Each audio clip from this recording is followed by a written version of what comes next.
Hello students, आज के इस वीडियो में हम बात करने वाले हैं अपने रसशास्त्र एवं भैषज्य कल्पना के चैप्टर कल्पना निर्माण सेकंड की, जिसे आज हम ख़त्म कर देंगे। यानी ये हमारी कल्पना का लास्ट टॉपिक है, जो कि है पथ्य कल्पना। अब तक हमने पढ़ लिया है अवलेह कल्पना, स्नेह कल्पना और संधान कल्पना, और लास्ट आता है हमारा कल्पना निर्माण सेकंड में पथ्य कल्पना। तो पथ्य कल्पना से क्वेश्चन आता है, इतना ही ये ईजी है उतना ही मार्क्स गेनिंग भी है। इससे क्वेश्चन आता है और चैप्टर भी बहुत ईजी है। इसमें हम वो पढ़ते हैं जो हम डेली बेसिस पर खाते हैं पीते हैं, तो समझना बहुत ईजी है। तो चलिए शुरू करते हैं। पथ्य कल्पना वह विधि है जिसमें रुगण मतलब रोगी या स्वस्थ व्यक्ति की शारीरिक अवस्था, जठराग्नि और दोष स्थिति के अनुसार विशिष्ट पाक क्रियाओं द्वारा सुपाच्य यानी इजीली डाइजेस्टेबल औषध युक्त आहार, राइट, जिसमें औषध भी हो, कल्पों का निर्माण किया जाता है। तो समझ आ गया कि पथ्य कल्पना क्या होता है, जो रोग और स्वस्थ व्यक्ति दोनों के लिए है, जठराग्नि और दोष स्थिति के अनुसार विशिष्ट पाक क्रिया, ठीक है, कि किस में कितना पाक करना है, क्या करना है, द्वारा सुपाच्य अच्छे से पकाना और औषध युक्त, जिसमें औषध भी हो, ऐसा आहार की जो कल्पनाएं होती हैं उसे क्या कहा जाता है, पथ्य कल्पना। अर्थात जो आहार या विहार शरीर के सूक्ष्म स्रोतस के लिए बाधक ना हो, उनके अनुकूल हो तथा मन को प्रिय हो, उसे पथ्य कहते हैं। ये पथ्य की डेफिनेशन है। तो इसके विपरीत जो स्रोतस में अवरोध उत्पन्न करे वो अपथ्य है। Pathya kalpana is highly synonymous to medical nutrition therapy, MNT and dietetics. ठीक है, पथ्य का महत्व क्या है? पथ्य रोगी पूर्णतः पथ्य आहार का पालन करता है। यदि रोगी पूर्णतः यानी पूरी तरह से पथ्य आहार का पालन करता है तो उसे भारी औषध के सेवन की आवश्यकता नहीं रह जाती, क्योंकि आहार ही रोग मुक्त कर देता है। और यदि रोगी अपथ्य का सेवन करता है तो दी जाने वाली औषधि भी निष्प्रभाव हो जाती है। इसीलिए पथ्य को महाभैषज कहा गया है। ये लाइन पढ़ने में जितनी हल्की है उतनी ही ज़्यादा इम्पॉर्टेंट ये लाइन है। तो इन्हें आप अच्छे से देखो कि जो पथ्य आहार का सेवन करते हैं उन्हें औषध की ज़रूरत नहीं है, और जो औषध लेने के बाद भी अपथ्य आहार का सेवन करते हैं उनके लिए औषध काम ही नहीं करती है। इसलिए इन्होंने पथ्य को महाभैषज कहा है। ये क्वेश्चन आपसे MCQ में पूछा जा सकता है। ठीक है, कि महाभैषज क्या है। आप लिख दो कि जैसे उसमें ऑप्शन दे देंगे, भैषज है, दोषों की साम्यता है, पथ्य है, या फिर सब, तो उसमें पथ्य इज द राइट आंसर। क्रमिक सुपाच्य कल्प क्या होते हैं? सबसे पहले अब हम देखते हैं कल्प का नाम, उसमें जल का अनुपात कितना रहेगा, कल्प का स्वरूप, उसकी फिजिकल कंसिस्टेंसी लिक्विड रहेगा, सेमी सॉलिड रहेगा या फिर बिल्कुल सॉलिड रहेगा, और उसकी चिकित्सा उपयोग प्रॉपर्टीज़ क्या रहेंगी। ये वाले टेबल बच्चों इंपॉर्टेंट है, इससे भी क्वेश्चन आता है। एक्चुअली ये पूरा चैप्टर ही आपको लाइन टू लाइन पढ़ना पड़ेगा। नोट्स हमारे बहुत शॉर्ट होते हैं, इतना ही आप कर लेंगे तो आई होप कि आपसे वो सारे क्वेश्चन बन जाएंगे जितना भी आपसे पूछा जाएगा। ठीक है, चलिए सबसे पहले मंड की बात करते हैं। मंड में जो रेशियो होता है वाटर का वो 1:14 होता है। आपसे हिंदी तो पढ़नी आती ही होगी, फर्स्ट ईयर पास करके आ रहे हो, तो इसलिए मैं इंग्लिश में नहीं लिखूंगी, 1:14 होती है। इसका स्वरूप क्या होगा, अब आप सोचो कि चावल 1 है, 1 रेशियो है, और उससे 14 टाइम्स ज़्यादा क्या है, पानी है, तो बिल्कुल कंसिस्टेंसी कैसी हो जाएगी, पानी ही पानी हो जाएगा। तो पूर्णतः स्वच्छ द्रव भाग जिसमें एक भी तंडुल का कण नहीं होता है, उस लिक्विड एक्सट्रैक्ट, यानी इसे उबाल लेते हैं पानी में और फिर उसे छान लिया जाता है, तो इट इज़ कॉल्ड मंड, जिसमें चावल डाल के पकाया जाता है। और 1/14 चावल लेते हैं। अगर एक भाग हम पानी लेते हैं या फिर एक भाग चावल लेंगे और 14 टाइम्स उससे वाटर ले लेंगे, तब हम उसे गर्म करते हैं और उसके बाद उसे छान लेते हैं, तो जो हमें वाटर मिलता है, लिक्विड मिलता है, दैट इज़ मंड। वातपित्त शामक है, तृष्णाघन यानी एक लिक्विड है तो तृष्णा को शांत करेगा। धातु शिथिलता नाशक, जो धातु को शिथिल कर देते हैं, लूज कर देते हैं, उनको नाश करता है। आशुपाकी और आशुपाकी का मतलब है एकदम डाइजेस्ट हो जाता है। श्रोतोविशोधक यानी श्रोतस का शोधन करता है, जो श्रोतस अवरोध होते हैं उन्हें खोलता है। पेया, पेया में भी रेशियो कितना होता है, 1:14 का होता है। इसमें द्रव प्रधान कल्प है, जिसमें कुछ मात्रा में टूटे हुए पके चावल के कण भी मिश्रित होते हैं। लिक्विड विद माइनर सॉलिड्स, समझ लो it's a clear liquid extract. इसे छान लें, इसे आपने छाना नहीं है, उसमें तो थोड़े थोड़े चावल आपको दिख जाएंगे, so it is known as peya. शुद्धानाशक, तो इसमें जैसे चावल भी है तो ये आपकी भूख का नाश करेंगे, वो आपकी तृष्णा का नाश कर रहा था। स्वेदजनक है, मल का अनुलोमन करने वाली है और दीपन और पाचन करता है पेय। यवागु का ये याद रखना बहुत इम्पॉर्टेंट है, 1:6 होता है। अब इसे याद कैसे करोगे, मैं आपको बताती हूँ कि मैंने किस तरह से याद किया था। यवागु, तो इसमें कितने शब्द आ रहे हैं बताओ प्यारे बच्चों, कितने अल्फ़ाबेट्स आ रहे हैं, 1 2 3 4 5 6, तो इसका रेशियो कितना हो जाएगा, 1:6। समझ आ गया कितना हो जाएगा, 1:6 हो जाएगा। तो इसमें 1 रेशियो होगा चावल का और उसके 6 गुना हो जाएगा पानी। तो पेय से तो गाढ़ी होगी, जिसमें सिक्त यानी चावल के कण अधिक होंगे और द्रव भाग कम होगा एज़ कम्पेयर टू पेय। तो इसकी जो कंसिस्टेंसी है वो कैसे हो जाएगी, सेमी सॉलिड हो जाएगी, राइट। इसका रेशियो याद रखना है। देखो अभी मुझे एग्जैक्ट तो याद नहीं आ रहा, किसी ना किसी का इसमें से इस चैप्टर में से आया था कि इसका रेशियो क्या है। मान लो कि यवागु का ही आया था, तो 1:6 पर आप टिक करके आओगे। और ये पूछा जाता है कि किसमें कितना पानी हम रखते हैं एक्स्ट्रा, मतलब रेशियो क्या है चावल का और पानी का। तो ये चीज़ हल्के में मत लेना, इसलिए मैं इसे हाईलाइट भी कर रही हूँ, समझा रही हूँ, ट्रिक्स भी बता रही हूँ कि किस तरह से आप इन्हें याद कर सकते हो। तो यवागु क्या करेगा, अब इसमें चावल है तो बलवर्धक है, ग्राही है, शूल प्रशमन है, मुख्यतः औषध के साथ सिद्ध की जाती है, यानी औषध के साथ इन्हें पकाया जाता है। विलेपी की बात करते हैं।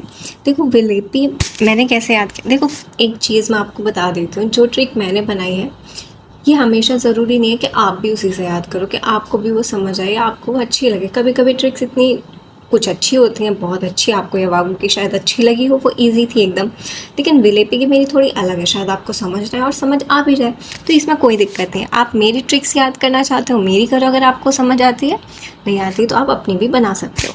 तो मैंने कैसे याद किया था, विलेपी ऐसे ही लिखा जाएगा ना। मेरा यही होता है कि नाम से काम निकालो, अपना नाम पे फोकस करो। तो विलेपी, इस पी से ऐसे 1:4, ठीक है, समझ आ गया ना। मैंने इस 4,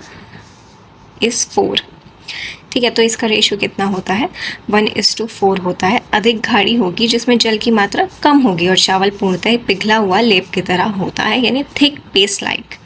क्या करेगा, हृदय के लिए अच्छा है, तृप्तिकर है, पित्तशामक है। रस, अब क्या करेंगे, धातुओं को स्थिर करना शुरू करेंगे। रस रक्ताति धातुओं को स्थिर करने वाले होंगे, क्योंकि अब कैसे हो गए, सॉलिड वाले थोड़ा थोड़ा सॉलिड वाले, semi solid thick paste like हो गया। अब हम बात करते हैं अन्न ओदन।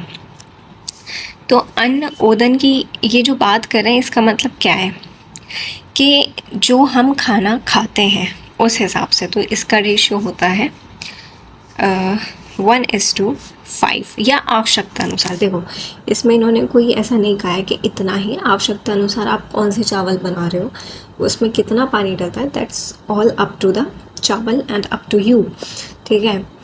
तो इसे आप, लेकिन याद आपको करना पड़ेगा कि 1:5 का रेशियो होता है।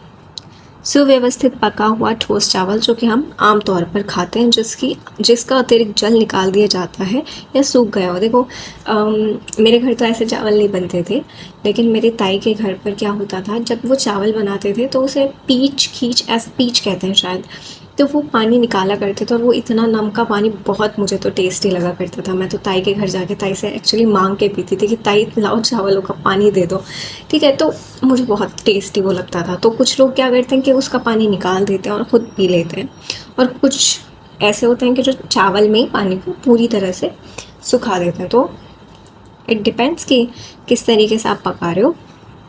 अब चावल क्या करता है, पुष्टि करता है, ठीक है। भरपूर कार्बोहाइड्रेट्स, स्टार्च है, पुष्टिप्रद, बल, शरीर को सुदृढ़ करने वाला है। समझ आ गया? इजी था, उतना ही इम्पोर्टेंट भी था। अब इसमें आता है, देखो ये वाली चीज़ें थी चावल वाली। ये वाली चीज़ें कौन सी थी जिसमें मैंने चावल के बारे में पढ़ा, चावल और जल का क्या रेशियो था। अब हम चावल से आगे चलते हैं। चावल के अलावा भी तो हम चीज़ें खाते हैं ना डेली बेसिस पर, तो उन्हीं की हम बात करेंगे। अन्य महत्वपूर्ण पथ्य कल्प। कृष्णा, कृष्णा होता है खिचड़ी। देखो यहाँ पर लिखा भी है खिचड़ी, राइट। तो इसे कैसे बनाते हैं? सब खिचड़ी तो सबको बनानी आती है कि जो भी घर में मिले वो सब जो डाल देते हैं, दैट्स कॉल्ड खिचड़ी। बट ये खिचड़ी क्या है देखते हैं। तंडुल यानी चावल और मूंग की दाल को समभाग या फिर 1:2 के अनुपात में, रेशियो इसमें इम्पॉर्टेंट है इसलिए याद करना ज़रूरी है, कि अनुपात में लेकर जल के साथ पकाया जाता है। इसमें लवण, शुंठी, हींग और घी मिला जाता है। क्यों मिला जाता है? ताकि ये क्या करे, दीपन पाचन करे। समझ रहे हो कि नहीं समझ रहे? हम खिचड़ी खाते हैं जब हम बीमार हो जाते हैं। मोस्टली अतिसार में खाते हो कि नहीं खाते? क्यों?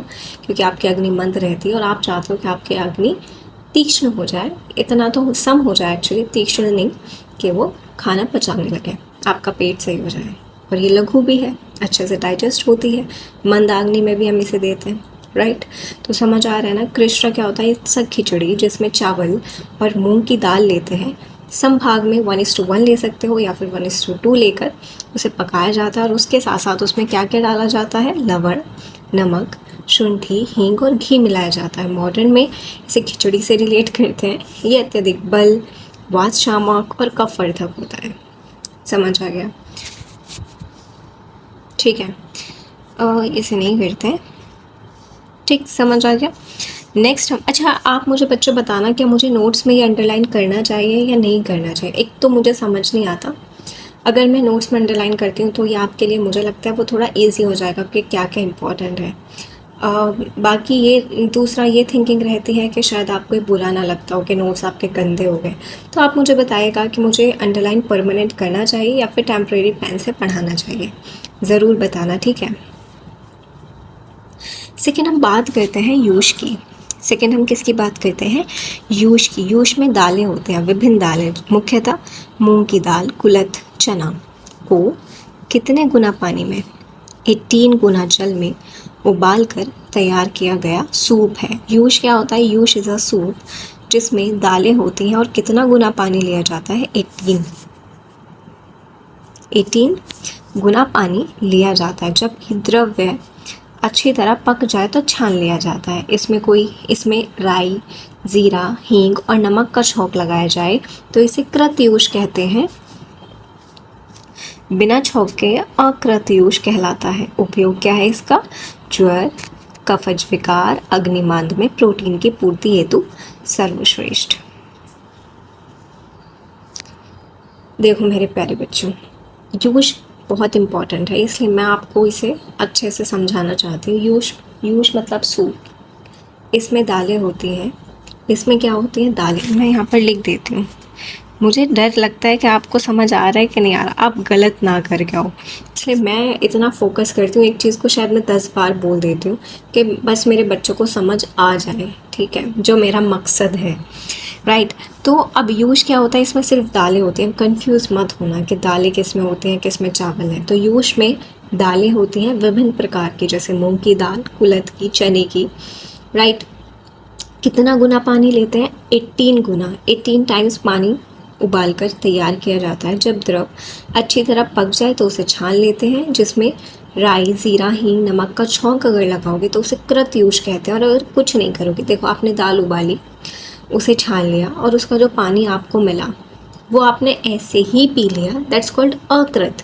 कृत का मतलब होता है करना, राइट, करना। आपने कुछ भी नहीं किया तो अकृत। कुछ भी नहीं किया ना, तो कृत से पहले अ लगा दो, ठीक है। तो कुछ भी नहीं किया तो अकृतयूष, कुछ नहीं किया, पानी था ऐसे ही पी लिया। लेकिन अगर आपने कुछ किया, क्या करोगे आप उसके साथ? कि उसमें आप तड़का लगाओगे। तड़का किसका लगता है? राई, ज़ीरा, हींग, नमक, पता ही है। तो आपने कुछ किया है, अब वो किया क्या है? तड़का लगाया है। तड़का लगा दे तो अब उसे कहा जाएगा कृतयूष। इम्पॉर्टेंट है, याद रख लेना, कंफ्यूज मत होना कि कृत क्या होता है, अकृत क्या होता है। नेक्स्ट हम देखते हैं तक्र। तक्र क्या होता है? मट्ठा। दही में 1/4, देखो इसमें रेशियो याद करना है। दही में 1/4 भाग जल मिलाकर मथना और मक्खन निकाल 1 मिनट। तो दही में 1/4 भाग जल मिलाओ। दही मान लो 1 है, उसमें 1/4 भाग आपने जल मिलाया और उसे मथा और मक्खन निकाल लेने पर तक्र बनता है। जब मक्खन निकल जाता है उससे बचा हुआ जो हिस्सा होता है वो तक्र है। घोल बिना जल मिलाए केवल दही को मथना यानी मक्खन सहित, ये चीज़ इतना इम्पोर्टेंट नहीं है एक्चुअली, ये बुक्स में तो मैंने नहीं पढ़ा है, तो बस एक बारी से देख लीजिएगा। घोल क्या होता है कि बिना जल मिलाए केवल दही को मथना। मथित क्या होता है? दही को मथ कर केवल ऊपर का झाग निकाल देना। तक्र क्या होता है? 1/4 भाग जल मिलाकर मक्खन निकाल देना गृहिणी रोग की परम औषधि है। तो ये चीज़ बहुत इम्पॉर्टेंट है कि तक्र 1/4 भाग जब हम जल मिलाकर मक्खन निकाल लेते हैं तो उसे हम गृहिणी रोग की परम औषधि कहा जाता है। ये चीज़ आपसे रोग निदान में भी बार बार पूछी जाएगी कि तक्र किस में यूज़ किया जाता है, तो गृहिणी रोग की परम औषधि है। आप समझो ये क्वेश्चन आ चुका है, ठीक है, मैं इस पर लिख देती हूँ। ये बहुत इम्पॉर्टेंट है, मैं अभी आपको अच्छे से समझाऊंगी। वैसे तो एक ही शब्द का इसमें डिफरेंस है, कुछ ज़्यादा नहीं है। तो इसमें ही बोल रहे हैं कि देखो इसमें ही याद कर लेना, मैं इसलिए हाईलाइट भी करूँगी कि इसमें कपित, चंगेरी, मरीच और ज़ीरा मिलाकर उबाला गया कल्प है। ये ग्राही और पाचक है, जबकि कम्बलिक में क्या होता है? अम्ल द्रव्य होते हैं, जैसे कि अनार और इमली और तेल घृत प्रचुर मात्रा में मिलाया जाता है। समझ पा रहे हो? खड और कम्बलिका क्या होता है? दोनों तक्र की ही कल्पनाएं हैं। सबसे पहले तो ये लिखो, दोनों में क्या होता है? तक्र है, तक्र प्रेजेंट है। समझ आ गया? अब खड में क्या होता है कि कपित, चंगेरी, मरीच और जीरा मिलाकर उबाला गया कल्प, ये ग्राही और पाचक है। अब कम्बलिका में क्या होता है कि खड के समान ही होता है, लेकिन इसमें जब अम्ल द्रव्य, तेल और घृत मिलाया जाता है तब इसे कम्बलिका कहा जाता है। तो कम्बलिका इज अम्ल द्रव्य वाला। याद रखना, इससे क्वेश्चन आ चुका है। क्वेश्चन क्या आया था एक्चुअली, अब मुझे याद नहीं है एग्जैक्टली क्या आया था। राग और शाडव। राग और शाडव क्या है? ये दोनों भोजन को स्वादिष्ट बनाने वाले सह आहार हैं। तो क्या है ये दोनों भोजन को स्वादिष्ट बनाने वाले सह आहार हैं, स्वादिष्ट बनाते हैं। देखो अब क्या है? राग मधुर, अम्ल, लवण रसों से युक्त शीतल कल्प जिसमें शर्करा, सरसों और सेंधव लवण प्रमुख हो। ठीक है। शाडव मतलब 6, तो शाडव 6 रस से युक्त षड्रस जिसमें मधुर और अम्ल की प्रधानता होती है, जैसे आम या फलों की खट्टी मीठी चटनी या रोचक और पाचक होती है। तो समझ आ रहा है? राग वो होता है जो मधुर, मैं कलर चेंज कर लूँ, मधुर, अम्ल, लवण, अरे दिख ही नहीं रहा है, मधुर, अम्ल, लवण रस से युक्त होता है, शीतल कल्प है। ठीक है, जिसमें शर्करा, सरसों और सेंधव नमक मिलाया जाता है। शाडव मतलब षड का मतलब होता है 6, तो 6 रस से युक्त होता है जिसमें मधुर और अम्ल की प्रधानता होती है, जैसे आम या खट्टे फलों की खट्टी मीठी चटनी। तो समझ रहे हो, इन दोनों में कंफ्यूज मत होना। खड और कम्बलिका में तक्र होता है। ये जो भोजन है उसे स्वादिष्ट बनाने के लिए आप इन्हें समझ लो कि चटनी को जैसे हम खाते हैं, खट्टी खट्टी चटनी, बस उस तरह से जो स्वादिष्ट बनाते हैं वो राग और शाडव है। ये है इसका मॉडर्न एस्पेक्ट। ठीक है, तो ये था हमारा पूरा चैप्टर पथ्य कल्पना, और यहाँ पर हमारा कल्पना निर्माण 2 चैप्टर ख़त्म होता है, जो कि सिलेबस में चैप्टर नंबर 7 है। तो अगर आपको ये वीडियो पसंद आई है तो इसे लाइक कीजिए, चैनल को सब्सक्राइब कीजिए, वीडियो को ज़्यादा से ज़्यादा शेयर करना ना भूलें। आपको इसके नोट्स चाहिए तो हमारे Telegram channel royal Ayurveda academy पर आपको मिल जाएंगे, आप वहाँ जाकर इन्हें डाउनलोड कर सकते हो। तब तक के लिए जुड़े रहिए हमारे साथ, हमारे चैनल पर। मिलते हैं आपसे नेक्स्ट वीडियो में, तब तक के लिए रखिएगा अपना ख्याल। Tata bye bye.